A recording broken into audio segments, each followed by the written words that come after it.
China surprised the world on Sunday when it practiced aerial refueling during its latest mass incursion into Taiwan's air defense zone. Aerial refueling has long been considered a weak point of the Chinese Air Force. Here are the details. Reuters reports that a large force of Chinese airplanes passed close to Taiwan on Sunday, November 28th, prompting Taiwan to scramble fighter jets to track the incoming warplanes. The Chinese force consisted of 27 aircraft that included 5 nuclear-capable bombers, 18 fighters, 3 large support planes, and an aerial tanker.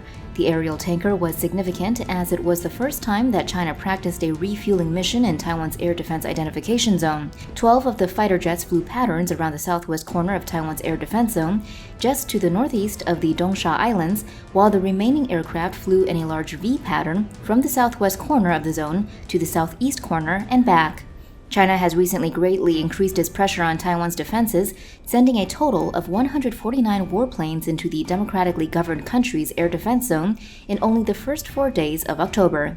Taiwan says China is using gray zone warfare, which is designed to wear out Taiwan's forces by forcing them to scramble repeatedly. China's Y-20U tanker is a new version of its Y-20 military transport aircraft that's been modified for aerial refueling. The addition of such aircraft could greatly extend the range of China's fighters, bombers, and transport planes. The White House wants to sell $750 million worth of weapons to Taiwan. The newly proposed sale comes atop numerous other approved sales in recent years.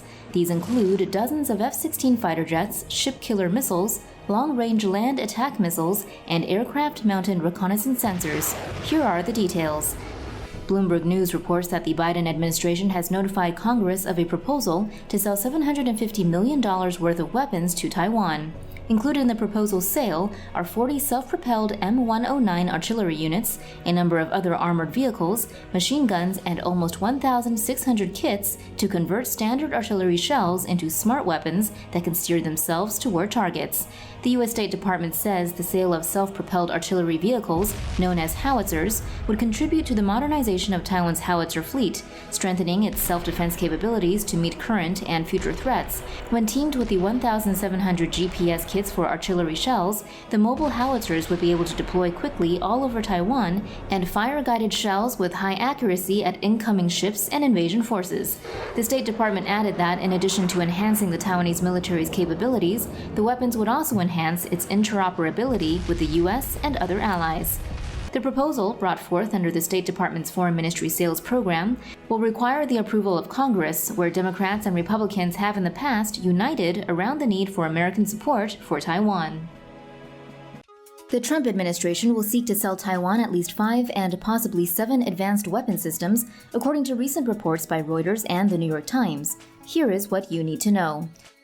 Reuters reports the administration on Monday, October 12th and Tuesday, October 13th notified Congress of its intention to sell 5 weapon systems to Taiwan. The multi-billion-dollar deal would include the M142 HIMARS, High Mobility Artillery Rocket System, Slammer long-range air-to-ground missiles, external sensor pods for Taiwan's F-16s, MQ-9 drones, and Harpoon Block II anti-ship missiles. The M142 HIMARS, High Mobility Artillery Rocket System, is a multiple launch rocket system on a wheeled chassis. It fires the MLRS family of munition rockets and artillery missiles. The HIMARS can hit targets up to 300 kilometers or 190 miles away and would greatly expand the range of Taiwan's artillery. The Standoff Land Attack Missile Expanded Response, or SLAMR, is an air-launched cruise missile that can attack targets on land and sea at a range of 278 kilometers or 150 nautical miles. It could be fired from Taiwan's F-16s, which would also receive external sensor pods for the real-time transmission of imagery and data from the aircraft back to ground stations. The MQ-9B Sea Guardian drone is an unarmed maritime variant of the MQ-9 Reaper. The Sea Guardian can be used to help track and hunt surface ships and submarines. The Harpoon Block II is an over-the-horizon anti-ship missile that would serve as a coastal defense cruise missile. Though not included in the reported deal, Taiwan has also been seeking to buy the M109A6 Paladin, a self-propelled 155mm howitzer. The Trump administration reportedly also wants to sell sea mines to Taiwan.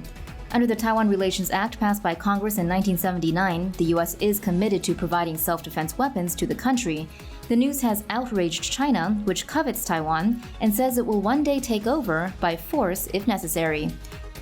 China is almost ready to launch a powerful new aircraft carrier that is more modern than U.S. carriers in some important capabilities. Analysts say that if it works like it should, this new carrier would pose a serious threat to the balance of military force around Taiwan and in the Pacific region. Here are the details. The U.S.-based Center for Strategic and International Studies, or CSIS, recently released new satellite photos showing that China's surprisingly sophisticated new aircraft carrier is quickly nearing completion and might be launched by the end of this year already. The CSIS released images of the carrier in Shanghai's Jiangnan shipyard taken by satellites of Maxar Technologies on July 12th. The images reveal that the new carrier has slots for 3 separate plane-launching catapult systems. These game-changing systems make it much more effective than China's existing 2 carriers, which use simple deck ramps to launch their aircraft. This means these older carriers can only launch fighter-type jets with light bomb loads, while the new carrier should be able to launch and catch heavier fixed-wing planes like the U.S.'s vital E-2 Hawkeye radar platform. All U.S. carriers can deploy the E-2 because of their catapult and catching systems. However, the catapults on China's new carrier will be electromagnetic systems, which gives it a clear advantage over the steam-powered catapults operated by U.S. carriers.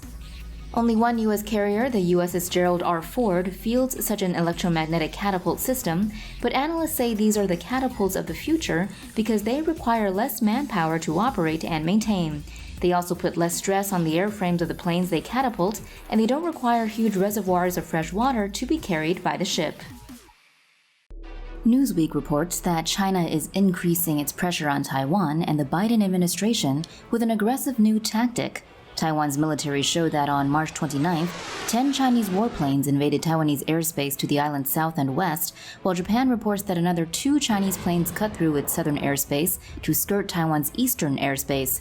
A Taiwanese official said that the move was designed to practice cutting Taiwan off from Japanese and American intervention if China carries through on its threats to invade Taiwan.